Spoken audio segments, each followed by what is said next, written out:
மூன்றாவது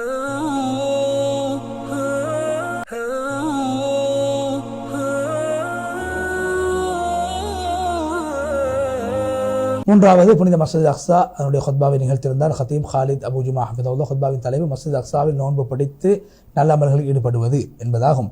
அல்லாஹ் இப்போ நபி ஸல்லல்லாஹு அலைஹி வஸல்லம் ஸலவாத் சொல்லி தக்வாவை வலியுறுத்தியதன் பின்பு அல்லாஹ்வுடைய அடியார்களை நாங்கள் வாழ்வது ரமலானுடைய காலத்துடைய கடைசி பகுதியாகும். கடைசி இரவுகளை நாங்கள் அடைந்திருக்கிறோம். இரவுகளில் ஆக சிறந்த இரவுகளாக அந்த இரவுகள் அமைந்திருக்கிற நபி ஸல்லல்லாஹு அலைஹி வஸல்லம் அந்த இரவுகளை மதித்தார்கள், கண்ணியப்படுத்தினார்கள், முயற்சித்தார்கள், நல்ல அமல்களில் அதிகமாக ஈடுபட்டார். அல்லாஹ்வுடைய அடியார்களே, இந்த இரவிலே எத்தனையோ பேர் சுஜூதிலே கழிக்கிறார்கள், அல்லாஹ்வுடைய அச்சத்தோடு அழுகிறார்கள், கண்ணீர் வடிக்கிறார்கள், கையை உயர்த்தி கொண்டு அல்லாஹ்விடத்தை துஆ செய்கிறார்கள், நின்ற நிலைமையிலே வணக்கத்தில் ஈடுபடுகிறார்கள், பள்ளிவாசலில் சஃப்பாக நின்று அமல் செய்கிறார்கள், அழுகிறார்கள், கண்ணீர் வடிக்கிறார்கள், துஆக்களில் ஈடுபடுகிறார்கள். அல்லாஹ்வோடு உள்ளம் சம்பந்தப்படுகிறது, பூமியை விட்டு இந்த உள்ளம் தூரமாகிறது. அதே போன்று வீணான சபைகளை விட்டு மக்கள் தூரமாக இருந்து நல்ல சபைகளில் தன்னுடைய நேரங்களை செலவழிக்கிறார்கள். அல்லாஹ்வோடு உரையாடக்கூடிய அந்த இன்பத்தில் ஈடுபடுகிறார்கள். தனிமையில் அமர்ந்து அல்லாஹ்விடத்திலே தாம் செய்த பாவங்களை முன்னிறுத்தி அழுது கொண்டிருக்கிறார்கள். மறுமையை ஞாபகப்படுத்தக்கூடியதாக இந்த இரவுகள் அமைந்திருக்கின்றன. அதே போன்று அல்லாஹ்வுடைய அச்சத்தோடு மக்கள் அல்லாஹ்வின் பக்கம் மீளக்கூடிய நிலைமையில துஆ செய்கிற அல்லாஹ் குர்ஆனில் சொல்வதை போன்று அல்லாஹ்வை அந்த மக்கள் பயத்தோடும் ஆதரவோடும் ஆசையோடும் பயத்தோடும் அழைக்கக்கூடியவர்களாக இருக்கிறார்கள். சூரா சஜ்தா 16வது வசனம். அதே போன்று சுஜூதிலே அவர்கள் விழுந்து அழுகிறார்கள். அல்லாஹுக்காக வேண்டி அல்லாஹ் சொல்கிறார்கள், யா அல்லாஹ் நீ மன்னிக்கக்கூடியவன், மன்னிப்பை விரும்பக்கூடிய என்னை மன்னித்து விடும் என்று சுஜூதிலே துஆ செய்து கொண்டிருக்கிறார்கள். எனவே இவர்கள் மிக சிறந்தவர்களாக இருக்கிறார்கள். அல்லாஹ் குர்ஆனில் சொல்கிறான், இரவு வணக்கத்தில் ஈடுபடக்கூடியவர்களுக்கு வாக்களிக்கப்பட்ட நன்மை என்னவென்பது யாராலும் புரிந்து கொள்ள முடியாது, ஏன் அவர்கள் செய்யக்கூடிய அந்த அமல்களுக்கு கூலியாக. சூரா சஜ்தா 17வது வசனம். எனவே அல்லாஹ்வை பயந்து கொள்ளுங்கள் நோன்பாளிகளே, நல்லவர்களோடு சேர்ந்திருங்கள், வெற்றியாளர்களோடு சேர்ந்து விடுங்கள், அல்லாஹ்வை கொண்டு உதவி தேடுங்கள், சோம்பேறித்தனத்தை விட்டுவிடுங்கள். அல்லாஹ்வுடைய அடியார்களே, லைலத்துல் கத்ர் இந்த ரமலானுடைய கடைசி 10 இரவுகள் அது மிக சிறந்தவைகளாகும். நல்லவர்கள் அந்த சினங்களை பயன்படுத்திக் கொள்வார்கள். யார் இந்த இரவை வீணாக கழிப்பார்களோ, இப்படியான இரவுகள் அவர்களுடைய அபாக்கியசாலி உலகத்தில் யாருமே கிடையாது. அல்லாஹ்வுடைய மாளிகையில் நின்று வணங்குவதை விட்டு தூரமாக கூடியவர்களை விட அபாக்கியசாலி யாரும் கிடையாது. இந்த கடைசி 10 இரவுகளில் நின்று வணங்கக்கூடியவர்களுக்கு நிச்சயமாக லைலத்துல் கத்ர் கிடைக்கும். அல்லாஹ்வினால் கண்ணியப்படுத்தப்பட்ட இரவாக, நன்மைகள் பல மடங்கு வழங்கப்படக்கூடிய இரவாக அந்த இரவு அமைந்திருக்கிறது. அந்த இரவு 1000 மாதங்கள் என்பது 80 வருடங்களும் 3 மாதங்களும் ஆகும். 83 வருடங்களும் 4 மாதங்களும் ஆகும். 83 வருடங்களும் 4 மாதங்களும் தான் 11, அதாவது 1000 மாதங்கள் என்பது. அல்லாஹ்வுடைய அடியார்களே, இந்த இப்படியான இரவுகளை வீணாக கழிக்கக்கூடியவர்களுடைய மடையர்கள், அவர்களுடைய சோம்பேறிகள் உலகத்தில் யாருமே கிடையாது. பொதுவாக இரவு என்பது சிறந்தது. இரவிலே இந்த கடைசி 10 இரவு மிக சிறந்ததாகும். லைலத்துல் கத்ருடைய இரவு கடைசி 10 இரவுகளிலே மிக சிறந்த இரவாகும். 1000 மாதங்கள் அமல் செய்யக்கூடிய நன்மை அல்லாஹ் தஆலா இந்த ஒரு இரவில் வணங்குவதன் மூலமாக, அமல் செய்வதன் மூலமாக அல்லாஹ் கொடுக்கின்றான். குர்ஆன் அருளப்பட்ட இரவாக இந்த இரவு இருக்கிறது. ஒரு மனிதனுடைய முடிவு கதர் ஏற்பாடு செய்யப்படக்கூடிய இரவாக இந்த இரவு அமைந்திருக்கிறது. மலக்குமார் ரஹ்மத்துடைய மலக்கும் இறங்கக்கூடிய இரவாக இருக்கிறது. யார் நன்மை ஆதரவு வைத்து ஈமானோடு இந்த இரவை நின்று வணங்குவார், அவருடைய முந்தைய பாவங்கள் மன்னிக்கப்படும். அதாபுகளை விட்டு, தண்டனைகளை விட்டு அவர் பாதுகாக்கப்படுவார், கெடுதிகளை விட்டு பாதுகாக்க. எனவே இந்த இரவுகளை பயன்படுத்துவதற்கு நீங்கள் முன்வர வேண்டும், முயற்சிக்க வேண்டும், அதற்காக தயாராக வேண்டும். இந்த இரவில் கொஞ்சம் அமல் செய்தாலும் பெரிய நன்மை கிடைக்கும். நபி ஸல்லல்லாஹு அலைஹி வஸல்லம் சொன்னார்கள், யார் லைலத்துல் கத்ரை நின்று வணங்குவார் அவருடைய முழு பாவங்கள் மன்னிக்கப்படும். அல்லாஹ்வுடைய அடியார்களே, இந்த கடைசி 10 தினங்களிலே இந்த இரவை அடைந்து கொள்வதற்கு முயற்சியுங்கள். அல்லாஹ் ரஹ்மத்தை பெறுவதற்கு முயற்சியுங்கள். இந்த மாதம் சென்று விட்டால் மீண்டும் வரமாட்டாது, அவசரமாக வரமாட்டாது. அடுத்த வருடம் நாங்கள் இருப்போமோ இல்லையே உறுதியாக செல்ல முடியாது. இதுக்கு கிடைத்த சந்தர்ப்பத்தை பயன்படுத்திக் கொள்வோம். நல்ல அமல்களை செய்து இந்த மாதத்தை நாங்கள் முடிவுக்கு கொண்டு வருவோம். இந்த மாதத்தில் நரகத்தில் பல பேர்கள் விடுதலை அளிக்கப்படுகிறார்கள். எனவே அந்த விடுதலை பெறக்கூடியவர்களாக நாங்கள் மாற வேண்டும். வீணாக நேரங்களை செலவழிக்கக்கூடியவர்களாக, வீணான பேச்சுக்களில் ஈடுபடக்கூடியவர்களாக, கோல் சொல்லக்கூடியவர்களாக, குரோதம் கொள்ளக்கூடியவர்களாக, குழப்பவாதிகளாக நாங்கள் இருக்கக்கூடாது. நாங்கள் எந்த கூட்டத்தில் இருக்கிறோம்? இத்திகாஃபில் இருக்கக்கூடிய, சுஜூதில் இருக்கக்கூடிய கூட்டத்தில் இருக்கிறோமா, அல்லது வீணான விடயங்களில் ஈடுபடக்கூடிய கூட்டத்தில் இருக்கிறோமா? எனவே இந்த மாதத்தை வீணாக செலவழிக்கக்கூடியவர்களை விட அபாக்கியசாலி யாருமே கிடையாது.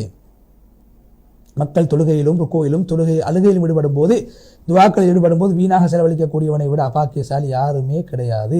வீணான காட்சிகள், வீணான நாடகங்கள், வீணான தொலைக்காட்சி நிகழ்ச்சி, வீணான பிரயோசனமில்லா நிகழ்ச்சிகளை பார்த்து வீணாக்கக்கூடியவர்களை விட அபாக்கியசாலிகள் யாருமே கிடையாது. யார் தன்னுடைய காதை மூலமாக கீபத்தை புறம் பேசுவதை வீணான விஷயங்களை கேட்பார், அவரை விட அபாக்கியசாலி யாருமே கிடையாது. இந்த மாதத்திலே அல்லாஹ்வுடைய அடியார்களே, ரமலான் எங்களுக்கு மத்தியிலே ஒரு மன தைரியத்தை ஏற்படுத்துகிறது, மனபலத்தை ஏற்படுத்துகிறது. ஒரு முஸ்லிம் எப்போதும் தான் விரும்பக்கூடிய விடயங்களை செய்யாமல் மனதோடு போட்டி போடக்கூடிய ஒரு உணர்வை இந்த ரமலானுடைய மாதத்திலே கற்றுக்கொள்கிறார். வளமையாக செய்து வந்த விடயங்களை கூட அல்லாஹ்வுக்காக இந்த மாதத்திலே விடுகிறார். எனவே ஒரு பயிற்சியோட உள்ளத்திலே கிடைக்கிறது, மனதிலே தைரியம் கிடைக்கிறது, மனபலத்தை இந்த நோன்பு ஏற்படுகிறது. நிச்சயமாக தொழுகை, இந்த நோன்பு என்பது ஒரு மனிதனுடைய மனபலத்தை பலப்படுத்தக்கூடியதாக இருக்கிறது, அவனுடைய மனதை உறுதிப்படுத்தக்கூடியதாக இருக்கிறது. அல்லாஹ் குர்ஆனில் சொல்வதை போன்று யார் மறுமையை நாடி அதற்காக முயற்சிப்பாரோ அவர் ஈமான் கொண்ட நிலைமையில் அதனை செய்தால் அவருடைய முயற்சி நிச்சயமாக பயனளிக்கும், அவருக்கு பிரயோசனம் உள்ளதாக மாறும். சூரா அல்-இஸ்ரா 19வது வசனம். எனவே இந்த ரமலானுடைய மாதத்தில் கிடைக்கக்கூடிய அந்த மனபலம் ஈமானோடு சம்பந்தப்பட்டதாக இருக்கிறது. ஒரு முஃமினுடைய ஈமான் பலமாகிவிட்டால் அவருடைய எண்ணங்கள் பலமாகிவிடும், எண்ணங்கள் பலமாகிவிட்டால் செயல்கள் பலமாகிவிடும். நபி ஸல்லல்லாஹு அலைஹி வஸல்லம் சஹாபாக்கள் ரமலானுடைய மாதத்தில் தான் பத்ர் யுத்தத்திலே கலந்து கொண்டு வெற்றி பெற்ற அவருடைய மனம் தைரியமாக இருந்தது. மக்காவுடைய மிகப்பெரிய வெற்றியும் ரமலானுடைய மாதத்தில் தான் கிடைத்தது. ரமலானுடைய மாதத்தில் தான் காதிசியாவில் பல பிரதேசங்கள் வெற்றி கொள்ளப்பட்டன. அந்தலுஸ் ஸ்பெயினுடைய பல பிரதேசங்கள் ரமலானுடைய மாதத்தில் வெற்றி கொள்ளப்பட்டன. தாத்தாரிகளை விட்டு முஸ்லீம்களுக்கு பாதுகாப்பு வெற்றி கிடைத்தது. இந்த ரமலானுடைய மாதத்தில் வெற்றியுடைய மாதமாக இந்த மாதம் அமைந்திருக்கிறது என்பதை ஞாபகப்படுத்தி, எனவே அந்த பொறுமையோடு நாங்கள் பிலஸ்தீனுடைய பூமியில் இருப்பது, கிராமங்கள் கிராமப்புறங்களில் மக்கள் பொறுமையாக இருக்கிறார், இது அனைத்தும் ரமலானின் மூலமாக நாங்கள் பெறக்கூடிய அந்த பொறுமையுடைய பயிற்சியின் வெளிப்பாடாக இருக்கிறது.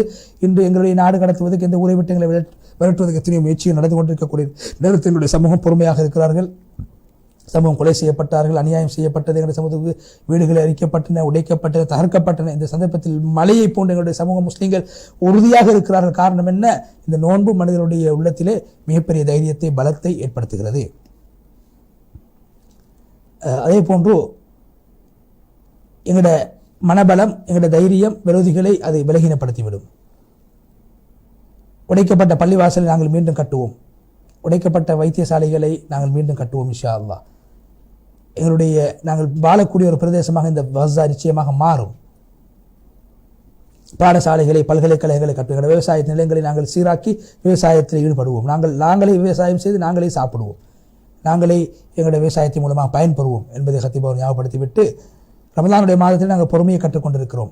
அதே போன்று விசுவாசம், பிறகு உபகாரம், இது போன்ற விடயங்களை, இந்த பூமியை நேசிக்கக்கூடியவர் என்ற பாடத்தை ரமலானுடைய மாதத்தின் மூலமாக நாங்கள் பெற்றிருக்கிறோம்.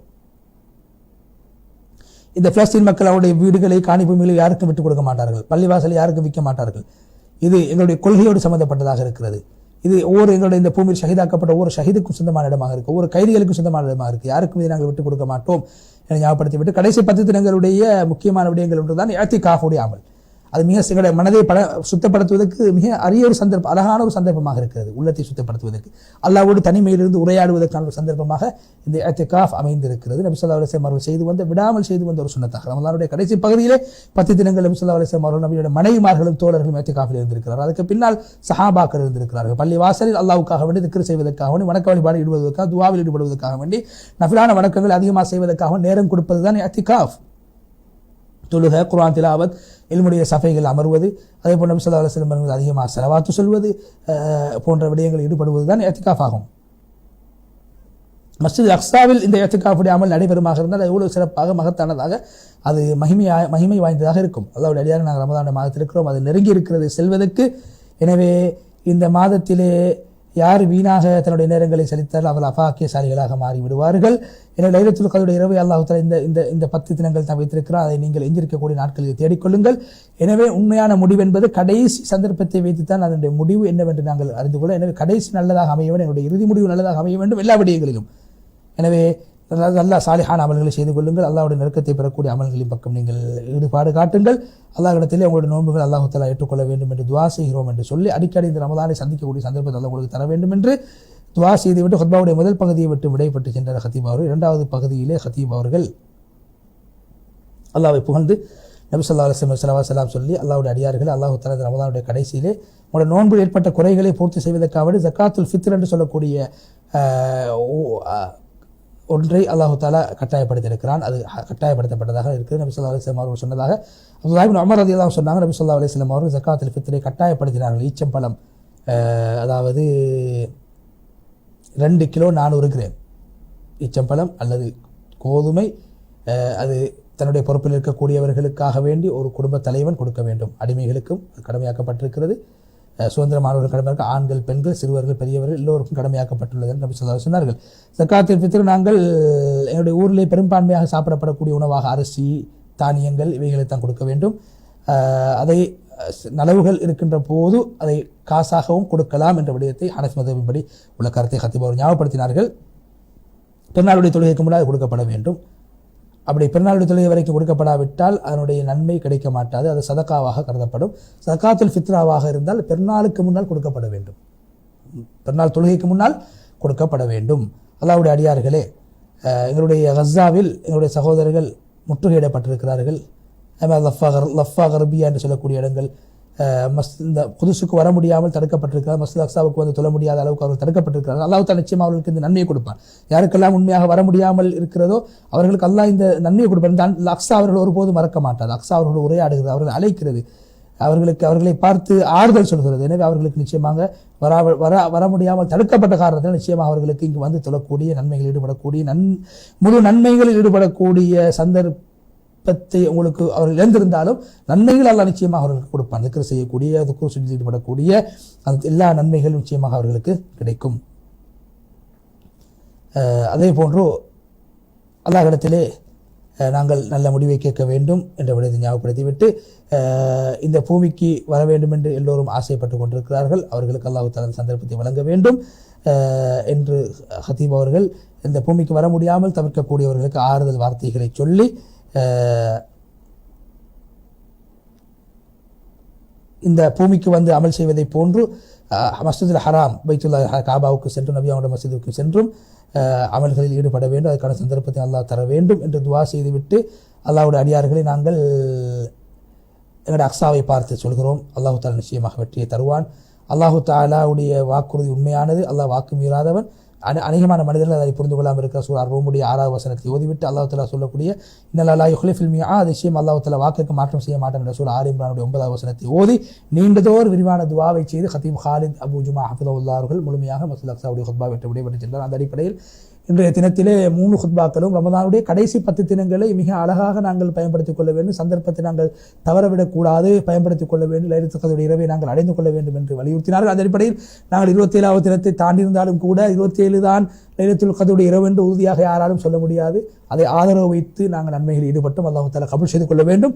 எஞ்சிருக்கக்கூடிய இரவுகளை நாங்கள் பிரயோசனமாக கழிக்க வேண்டும். மிக குறிப்பாக 29வது தினத்தை நாங்கள் பயன்படுத்திக் கொள்ள வேண்டும். ஒற்றைப்படை தினத்தில் சிலபோது 29வது தினத்தில் லைலத்துல் கத்ர் இரவு ஏற்படலாம்.